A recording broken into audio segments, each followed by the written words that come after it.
In the previous videos, we have discussed the various topics, that is solution, type of solution, concentration and the numerical based on that. And I hope कि आपने numericals करे होंगे. अगर numericals अभी भी नहीं करे हैं तो करिए, क्योंकि जब तक आप numerical नहीं करेंगे आपका numericals का डर भी नहीं जाएगा. And in this video we will discuss about the next topic, that is solubility. So solubility क्या है? Solubility is the maximum amount of solute that can be dissolved in a given amount of solvent and at a given temperature of at a given condition of temperature and pressure. हम इसे simplify करके समझ लेते हैं कि किसी भी solute का मैक्सिमम ज़्यादा से ज़्यादा जितना भी अमाउंट हम किसी सॉल्वेंट में डिसॉल्व कर सकते हैं. अब मैंने यहाँ पर मेंशन करा है eight a given condition of temperature and pressure.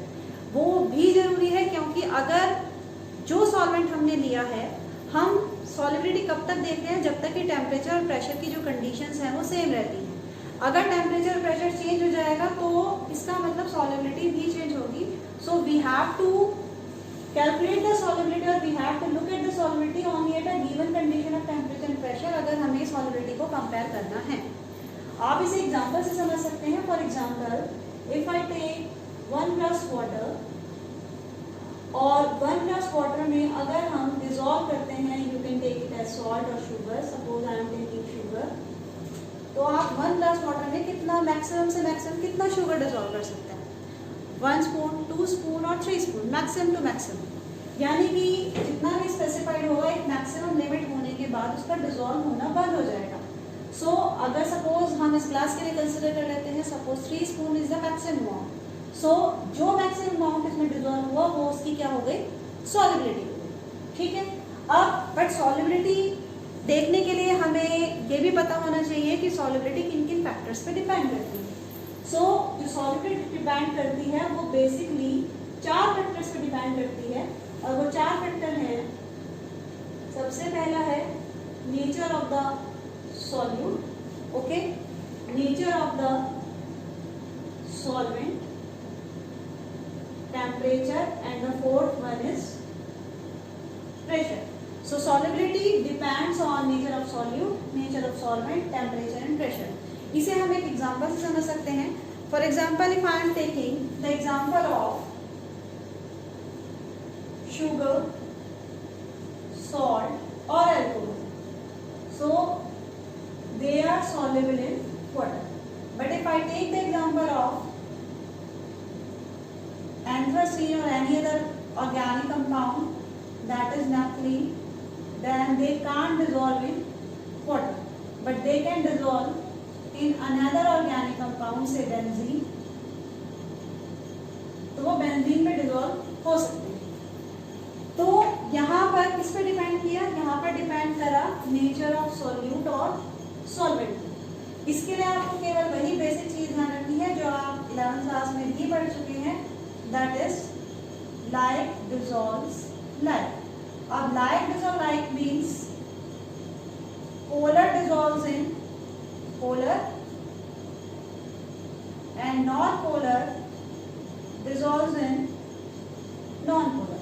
यानी जिस तरह का कंपाउंड का नेचर होगा उसी तरह के कंपाउंड में वो सॉल्युबल होगा. तो ये तो हुई dependence on the nature of the solute and the solvent. अब आते हैं हम टेम्परेचर और प्रेशर पर. अब टेम्परेचर एंड प्रेशर को स्टडी करने के लिए हमें ये देखना होगा कि जो हमारे सॉल्यूट हैं और सॉल्वेंट की स्टेट क्या है, फिजिकल स्टेट क्या है, whether they are solid, liquid और gas. That is again it is depending on the nature of the solute as well as the nature of the solvent. तो सबसे पहले जो हमें स्टडी करना है वो हम स्टडी करेंगे solubility of a solid in a liquid. So we have to study solubility of a solid in a liquid. तो solubility of solid in liquid में solid, that is it should be solute, and liquid, that is it should be a solid. तो जब भी हम किसी solid को liquid में dissolve करते हैं, ऑब्वियसली बात, जैसा कि अभी मैं आपको बता चुकी हूँ, डिपेंड करेगा उनके नेचर पे. जैसे मैंने अभी आपको बताया, polar dissolve in polar and non polar dissolve in the non polar. तो जब हम suppose we are considering that it is soluble, तो अगर वो सॉल्युबल है, again if I will take the example of again suppose polar in polar और non polar in non polar. हम example यहाँ पर ले लेते हैं, सपोज शुगर और वाटर का एग्जांपल ले लेते हैं, और ये एग्जांपल बहुत इजी रहता है समझने के लिए, जिससे कि आपको इजीली कंटेंट समझ में आ जाएगा, मैथड समझ में आ जाएगा एग्जैक्टली क्या है। तो if I am taking the example of sugar dissolved in water, तो शुगर को जब हम वाटर में डिसॉल्व करते हैं वो पूरी तरीके से घुल जाती है, और अगर कोई सॉल्यूट किसी लिक्विड में पूरी तरीके से घुल जाता है तो उस प्रोसेस को कहा जाता है डिसॉल्यूशन। और डिसॉल्यूशन से अपोजिट प्रोसेस क्या होता है, इसका अपोजिट प्रोसेस होता है क्रिस्टलाइजेशन। अब जैसे मैंने अभी आपको बताया था, हम शुगर को वाटर में डिसॉल्व करेंगे, sugar can dissolve in water in a given amount of water up to a certain limit, ठीक है। उसके बाद उसको अगर हम और ज़्यादा डालते हैं तो वो सेपरेट होना शुरू हो जाएगा, और जब शुगर उसमें से सेपरेट होना शुरू होगा तभी उसको हम क्या कहते हैं crystallisation. So a stage is reach when the rate of dissolution will become equal to the rate of crystallization, and that stage is called the stage of dynamic equilibrium, which you have studied in your 11th class. अब equilibrium का मतलब कभी कभी आप में से कुछ ऐसा समझ सकते हैं कि equilibrium means the process get stop, पर ऐसा नहीं होता है।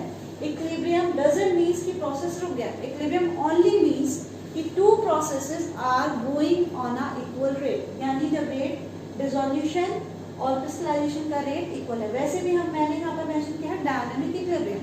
डायनामिक वर्ड का मतलब ये होता है the process is still going on, okay, but at a equal rate. The rate of dissolution when become equal to the rate of crystallization, that is the stage of the dynamic equilibrium। अब हम आते हैं solution के ही कुछ और types पे, जिसे हम कहते हैं saturated and unsaturated solution. Again इसको समझाने के लिए मैं फिर से यही एग्जांपल लूंगी। शुगर को वाटर में डिसॉल्व किया, कब तक डिसॉल्व हुई, 1 स्पून 2 स्पून और 3 स्पून, तो जब तक वो घुलती जा रही है, सिंपल, जब तक तो वो कैसा है, अनसैचुरेटेड है। So unsaturated means it keeps on dissolving. So when the solute keeps on dissolving, it is called a unsaturated solution. और up to a certain limit, यानी कि फॉर एग्जाम्पल अगर हमने लिया है कि 3 स्पून के बाद उसका डिसॉल्व होना बंद हो गया, तो 3 स्पून उसकी क्या है, मैक्सिमम लिमिट है, मैक्सिमम अमाउंट है। तो वो जो मैक्सिमम अमाउंट उसका हम वाटर में डिसॉल्व कर सकते हैं फॉर दिस एग्जाम्पल, तो वो उसका हो गया maximum amount, and maximum amount पे जब पहुंच जाता है it is called the saturated solution. So saturated solution means when the maximum amount of solute which can be dissolved in a given amount of a solvent. Saturated का मतलब होता है कि when no more amount of solute can be dissolved. अब यहाँ पर आपको एक बात का और ध्यान रखना है, अगर हम कहते हैं saturated means when no more amount of solute can be dissolved in a given amount of the solvent. No more का मतलब क्या हुआ कि उससे ज्यादा नहीं घुलेगा, और उससे ज्यादा नहीं घुलेगा मींस जो हम घोल चुके हैं वो उसका मैक्सिमम अमाउंट हुआ, गॉट इट। सो सैचुरेटेड का मतलब क्या हुआ कि जब सैचुरेटेड सॉल्यूशन हम कह रहे हैं उसका मतलब हुआ कि saturated solution contains the maximum amount of the solute, और वही उसकी सॉल्युबिलिटी या वही उसकी क्या हो जाएगी, कंसंट्रेशन हो जाएगी। Okay, got that. नाउ अब हम बात करते हैं अफेक्ट ऑफ टेम्परेचर और प्रेशर की। अगर हमें टेम्परेचर और प्रेशर का अफेक्ट स्टडी करना है तो उसके लिए हमें एक प्रिंसिपल और पता होना चाहिए जो कि आप 11th क्लास में आपने स्टडी किया था, और वो प्रिंसिपल है ली कैटलियर्स प्रिंसिपल। सो अफेक्ट ऑफ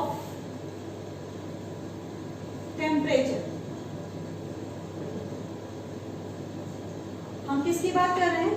हम बात कर रहे हैं सॉलिड इन अ लिक्विड। अब सॉल्यूशन जो हमारा है वो डिसोल्यूशन का जो प्रोसेस होता है, डिसोल्यूशन का प्रोसेस होता है एंडोथर्मिक। क्योंकि जब हम किसी सॉल्यूट को किसी लिक्विड में डिसॉल्व करते हैं तो heat is absorb, it is taking energy for dissolving, so dissolution process endothermic. और जो ली चैटल प्रिंसिपल है, ली चैटल प्रिंसिपल के अकॉर्डिंग ये होता है कि किसी रिएक्शन में अगर कोई चेंज होता है तो उस रिएक्शन के चेंज को नलिफाई करने के लिए reaction get shift in that direction in which the effect of change can be reversed. That is, इसे एक एग्जांपल से समझ लेते हैं। सपोज ए और बी मिलकर के सी बनाते हैं, प्रोडक्ट बनाते हैं, और ये रिएक्शन कैसी है? Heat is, we are giving the heat, that is हमने क्या लिया है? प्रोसेस कैसा है ये? एंडोथर्मिक। तो अगर इस रिएक्शन में हम और ज्यादा हीट प्रोवाइड करेंगे तो अगर हम हीट प्रोवाइड करेंगे तो reaction will shift in the which direction? It will shift in the forward direction. Okay, और अगर यही प्रोसेस एंडो ना होकर के सपोज यहाँ पर हीट हम लिखते हैं और ये प्रोसेस एक्सो होता और हम और ज्यादा हीट प्रोवाइड करेंगे, then the reaction will shift in the backward direction. क्यों? क्योंकि अफेक्ट ऑफ चेंज को रिवर्स करना है। सो अफेक्ट ऑफ टेम्परेचर देखा जाएगा किसके अकॉर्डिंग? ली चैटलियर्स प्रिंसिपल के अकॉर्डिंग हम ये इफेक्ट ऑब्जर्व करें। Okay, so effect of temperature में सीधी सी बात है, अगर हम सॉलिड की लिक्विड में सॉल्युबिलिटी देख रहे हैं तो जब हम किसी सॉलिड को लिक्विड में डिसॉल्व करेंगे, because the dissolution is an endothermic process, तो अगर हम हीट प्रोवाइड करते हैं, हीट प्रोवाइड करने का मतलब है कि अगर हम टेम्परेचर को राइज करते हैं तो टेम्परेचर को राइज करने पर सॉल्युबिलिटी विल आल्सो राइज। और डिसोल्यूशन अभी आपको बताया था कि डिसोल्यूशन से अपोजिट क्रिस्टलाइजेशन होता है, तो उसमें जस्ट अपोजिट हो जाएगा। ओके, ये तो हुआ इफेक्ट ऑफ टेम्परेचर किसके लिए? For the solubility of solid in a liquid. वहीं अगर हम बात करें इफेक्ट ऑफ प्रेशर, तो क्या बता सकते हैं कि प्रेशर का क्या इफेक्ट होगा on the solubility of a solid in a liquid? Think over it. So आप ये बताइए, पहले तो इसको जानने के लिए पहले ये बताइए, क्या सॉलिड्स कंप्रेसिबल होते हैं? नो। सॉलिड्स कैसे होते हैं? सॉलिड्स आर इनकम्प्रेसिबल, और because solids are incompressible, so pressure has no effect on the solubility of a solid in a liquid.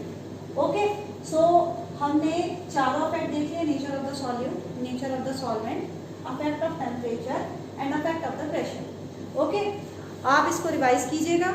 उसके बाद हम नेक्स्ट जो टॉपिक है आपका वो है solubility of a gas in a liquid, उसकी हम डिटेल में स्टडी करेंगे।